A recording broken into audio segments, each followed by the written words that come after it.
El Niño ప్రభావంతో ప్రాజెక్టులన్నీ వెలవెలబోతున్న పరిస్థితి నెలకొంది. ఉత్తర తెలంగాణ వరప్రదాయని శ్రీరామ్ సాగర్ ప్రాజెక్టులో ప్రస్తుతం 15 టీఎంసీలు మాత్రమే నీరు నిండుకుంది.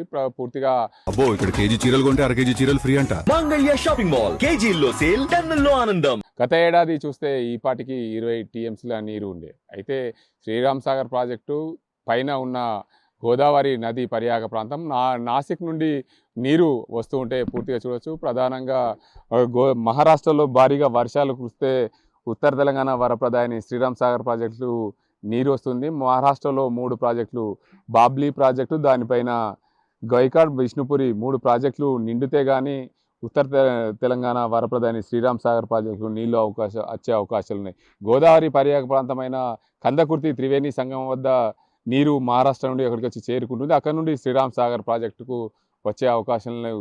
ఏదైతే త్రివేణి సంగమం హరిద్ర, మంజీరా, గోదావరి నది కలయికతో అక్కడ ప్రస్తుతం అయితే ప్రాజెక్టుకు సంబంధించి నీరు రాకపోవడంతో కందకుర్తి వద్ద కూడా వెలవెలబోతున్న పరిస్థితి నెలకొంది. ఏదైతే మహారాష్ట్రలో భారీగా వర్షాలు కురిస్తే శ్రీరామ్ సాగర్ ప్రాజెక్టులు నీళ్లు వచ్చే అవకాశం ఉంది. శ్రీరామ్ సాగర్ ప్రాజెక్టు పూర్తిస్థాయి నీటి మట్టము 1091 అడుగులతో శ్రీరామ్ సాగర్ ప్రాజెక్టు నిర్మాణం చేశారు. 80 టీఎంసీలు నిండుకుండను తలపిస్తే మాత్రం 80 టీఎంసీల నీరు ఉండే అవకాశం ఉంది. ప్రస్తుతం అయితే ఈ ఏడాది కేవలం 3 టీఎంసీల నీరు మాత్రమే శ్రీరామ్ సాగర్ ప్రాజెక్టులోకి వచ్చి చేరింది. ఈ ప్రాజెక్టు నిండితే తప్ప ఈ ప్రాజెక్టు ఆయకట్టు కింద సుమారు 8 లక్షలకు పైగా ఎకరాల్లో వరి సాగయ్యే అవకాశం ఉన్న పరిస్థితి ఉంది. ఇప్పటికే అధికారులు ఈ ప్రాజెక్టులో 15 టీఎంసీల నీరు ఉంది, మేము ఇవ్వలేము, శివం మీటింగ్ అయితే శివం మీటింగ్ అది ప్రభుత్వం ఎలా నిర్ణయం తీసుకుంటే అలా అవకాశాలు ఉంటాయని చెప్తున్నారు. శివం మీటింగ్లో మాత్రం ఇప్పటికైతే ఎప్పుడు కూడా 35 పైన టీఎంసీల నీరు ఉంటే మాత్రమే నీరు ఆయకట్టు ప్రాంత రైతులకు ఇచ్చే అవకాశాలు ఉంటుంది. కాబట్టి ఈసారి అయితే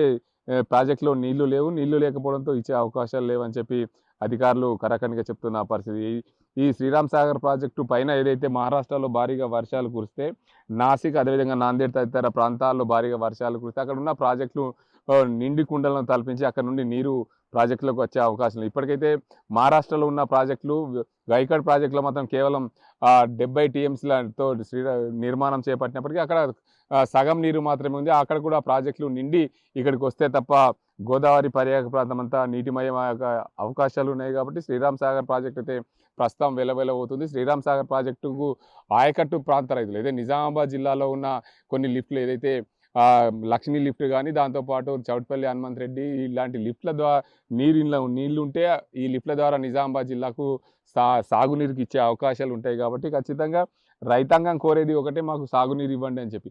కానీ ప్రాజెక్టులో నీళ్లు లేకపోవడంతో వెలవెలబోతున్న పరిస్థితులు అయితే నెలకొన్నాయి. పూర్తిగా ఉత్తర తెలంగాణ వరప్రదాయని శ్రీరామ్ సాగర్ ప్రాజెక్టు మొత్తంగా చూసుకుంటే ఈసారి మాత్రము నిండే అవకాశాలు లేకుండా పోతే ఎల్నినో ప్రభావంతో ఇప్పటికైతే గత ఏడాది ఇప్పటికే శ్రీరామ్ సాగర్ ప్రాజెక్టులు 20 టీఎంసీలు ఉన్న నేపథ్యంలో ఇప్పుడు మాత్రం 15 టీఎంసీలకే పరిమితమైంది. మరింత వర్షాలు పడితే తప్ప ఈ ప్రాజెక్టు నిండుకునే అవకాశం లేదు. మహారాష్ట్రలో కురిసిన వర్షాలు అత్యధికంగా శ్రీరామ్ సాగర్ ప్రాజెక్టులోకి వస్తే ఇక్కడ నిండే అవకాశాలు ఉన్నాయి. కాబట్టి ఉత్తర తెలంగాణ వరప్రదాయని శ్రీరామ్ సాగర్ ప్రాజెక్టు ఖచ్చితంగా నిండాలంటే 80 టీఎంసీల నీరు ఉండాల్సిన అవకాశం ఉంది. ఖచ్చితంగా ప్రస్తుతం 15 టీఎంసీల నీరు మాత్రమే ఉంది. మరో 65 టీఎంసీలు 55 టీఎంసీలు 60 టీఎంసీలు నీరు వస్తే తప్ప ఈ ప్రాజెక్టు 2 పంటలు పండే అవకాశాలు ఉంటాయి. కాబట్టి ఖచ్చితంగా ఇప్పటికైనా అధికారులు కోరేది ప్రాజెక్టు నిండితే రైతులకు మేము నీళ్ళు ఇస్తామని చెప్తున్నారు. కానీ రైతులు మాత్రం 15 టీఎంసీల నీరు ఉన్నాయి, మాకు నీళ్లు కావాలి, కొంచెం లీకేజీ వాటర్ అన్న ఇస్తే మా ప్రాంతంలో బోర్లు రీఛార్జ్ అవుతాయని చెప్పి రైతులు కోరుతున్న పరిస్థితి. ఇది ఇక్కడ పరిస్థితి. 11% జగదీష్తో గంగారెడ్డి, RTV నిజామాబాద్.